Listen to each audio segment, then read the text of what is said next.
my first investment was actually like a huge gut renovation. The building was condemned when.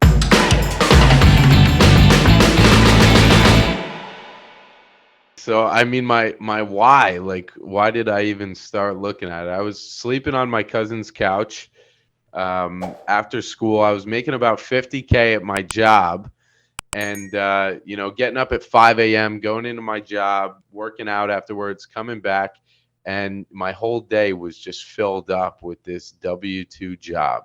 And I'm sleeping on a couch. My girlfriend breaks up with me, and at that point, I'm just like, I need to figure out how to get off of this couch because my life is a mess right now. How old were you when this was happening? So that was right out of college. I was 22 years old. All right, that's pretty cool. Well, you're making 50,000 though. That's not too bad. Yeah, it wasn't terrible, but the problem was the area that my job was in. If I was to live there, I would be spending about 50% or more on rent in that area. It was in like the New York Hoboken area. Oh, I see. So $50,000 up in New York doesn't really go that far. So you lived Right. on your cousin's to basically save money. Right, And right. I slept there. I paid him $400 a month, which was great. I would have been paying, 2 grand elsewhere.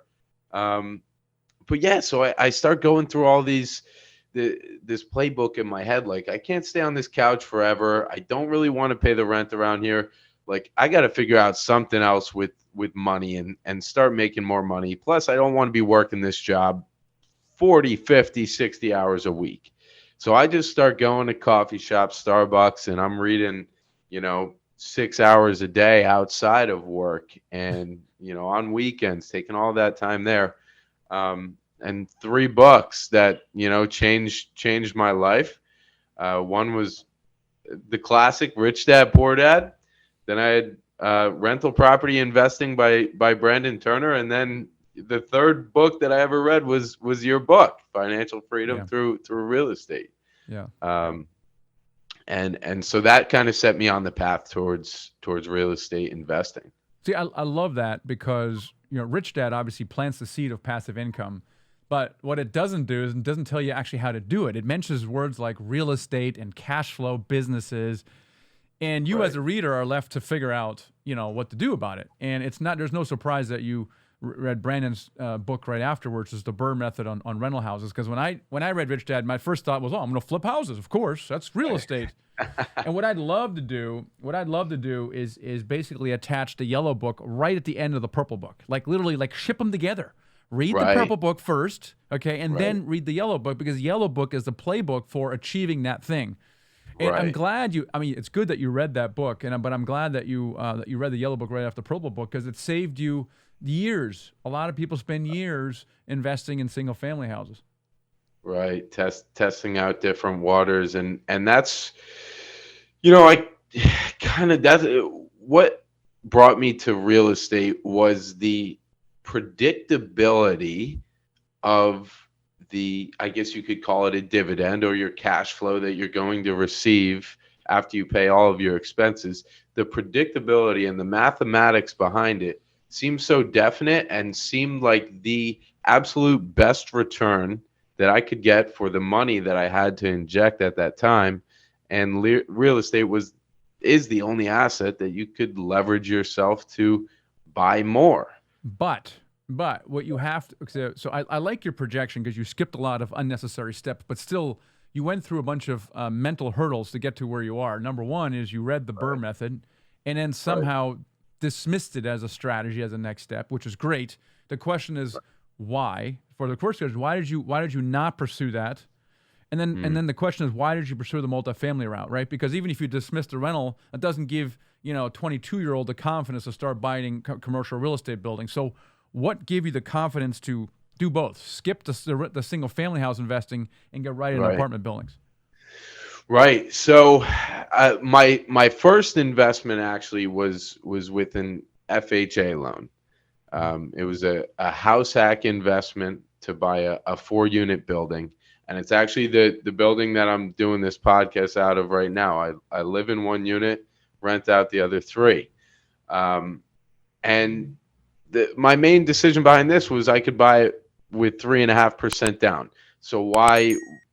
it was the biggest bang for my buck that I could get at that time to buy some type of asset. And now my mentality with that, with the FHA loan, the maximum that you can get is 4 units.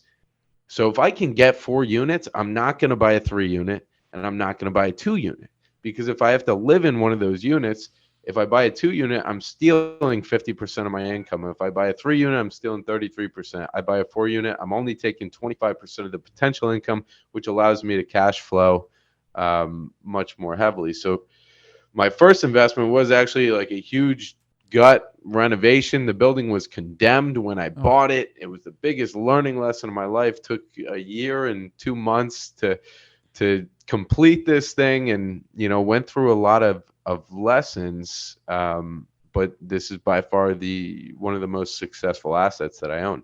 now, were you? How did you raise some of the capital for it? Did you have some money saved up? Did you get a loan from somebody, or how? You need a small down payment for the FHO loan, but the rehab sounds like it was pretty extensive. Right. So I actually used, and I should have specified here, I used a 203K loan. Mhm.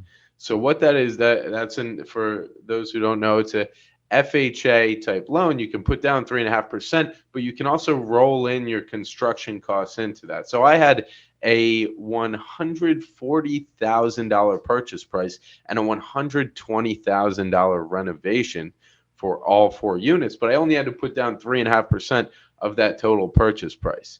So on that 260, I ended up needing, with closing costs, to bring around 25 to the table. Mhm. Now I only had 17. So what I did was I got my dad to come in. I actually offered my dad 25% equity in the building for $8,000 he was bringing to Generous, the table. generous. And, Yeah, and my and at that time I didn't know. I just wanted to buy a building. yeah.